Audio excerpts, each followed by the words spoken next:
everybody? Eddy right here, live from the spot. You already know, quick intro.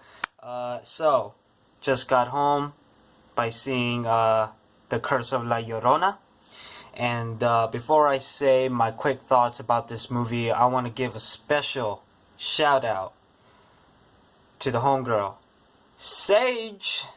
You already know, I just hung out with her and her girlfriend, Kris. You already know, my best friend since middle school. Shout out to those two, who I saw the movie with. Had a blast, and a very creepy time with with them in the theaters. I mean, yeah, so it was creepy enough. But happy birthday once again, Sage. I hope you enjoyed your time in the theater, and you too, Kris. And let's get this started. So, in the 1970s, theoretically enough, in Los Angeles, the legendary ghost La Llorona is stalking the night and the children. Ignoring the eerie warning of a troubled mother, a social worker and her own kids are drawn into a frightening supernatural realm. Their only hope of surviving La Llorona's deadly wrath is a disillusioned priest who practices mythicism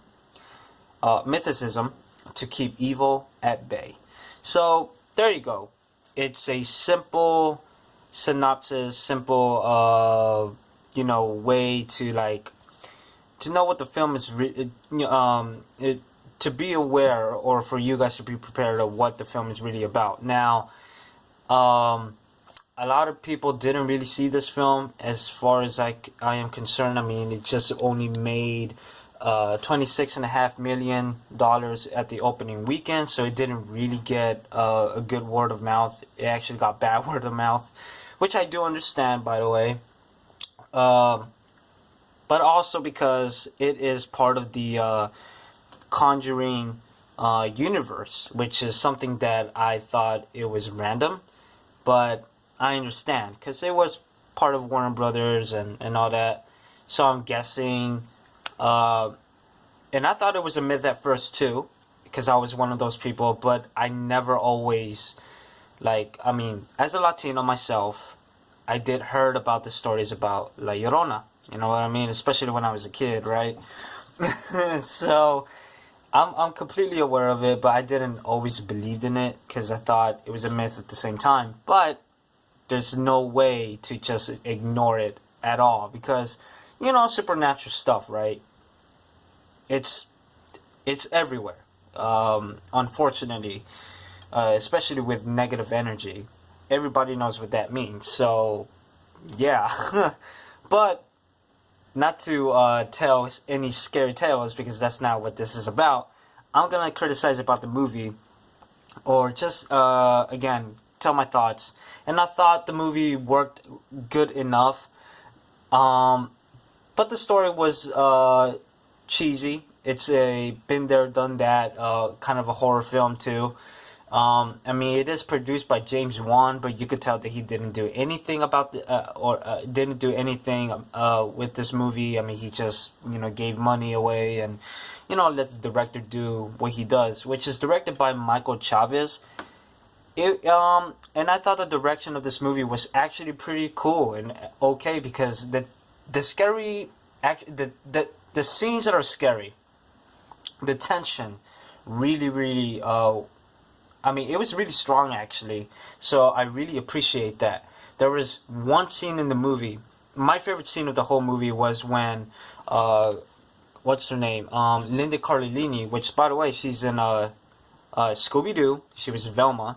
Young Velma. She was really young in that film. So she was Velma, and she's in Age of Ultron, Hawkeye's girlfriend.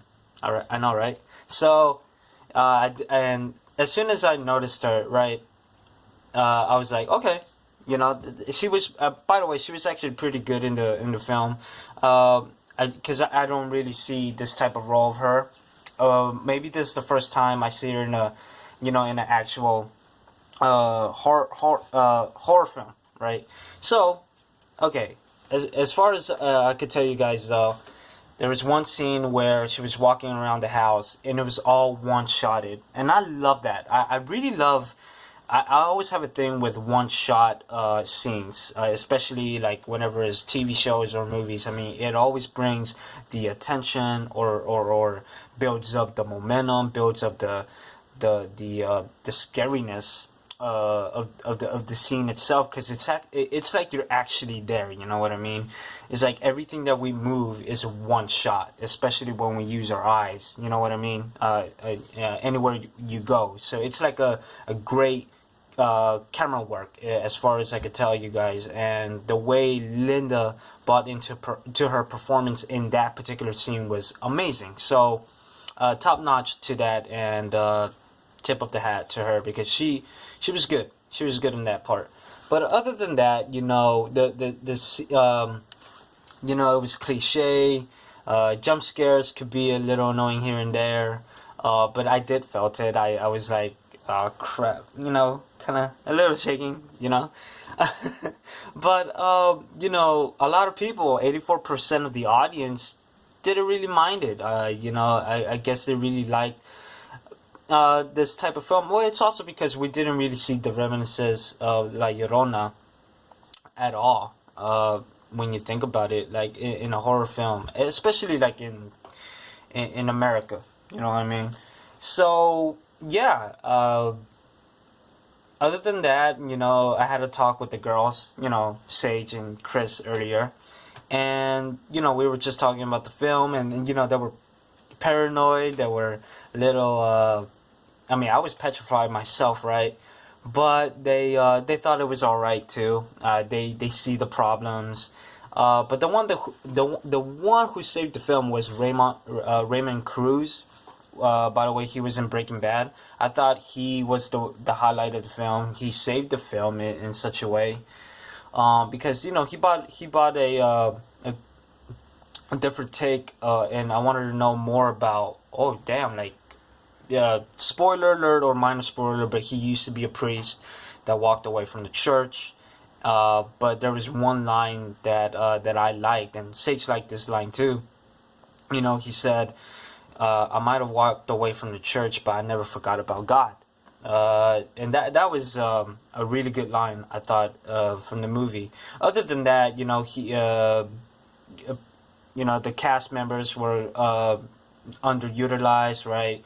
I mean, it's just a simple storyline, a simple horror film at the end of the day, and I feel like it will be, I guess, forgettable as a horror flick, but it is part of the Conjuring universe in such a way, and I don't want to spoil that part, but and people are aware. If you guys watch the movie, you know what I'm talking about. So other than that, I will rate this a 5.5 out of 10. It is not a great film, but the tension scenes, if it wasn't for the tension scenes itself, like the scary scenes, this film would have been like lower than a 5.5. But it is worth watching, you know, every once in a while.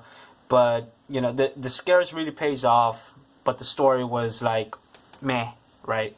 But other than that, if you guys disagree with me, please let me know in the comments down below. Like, comment, share.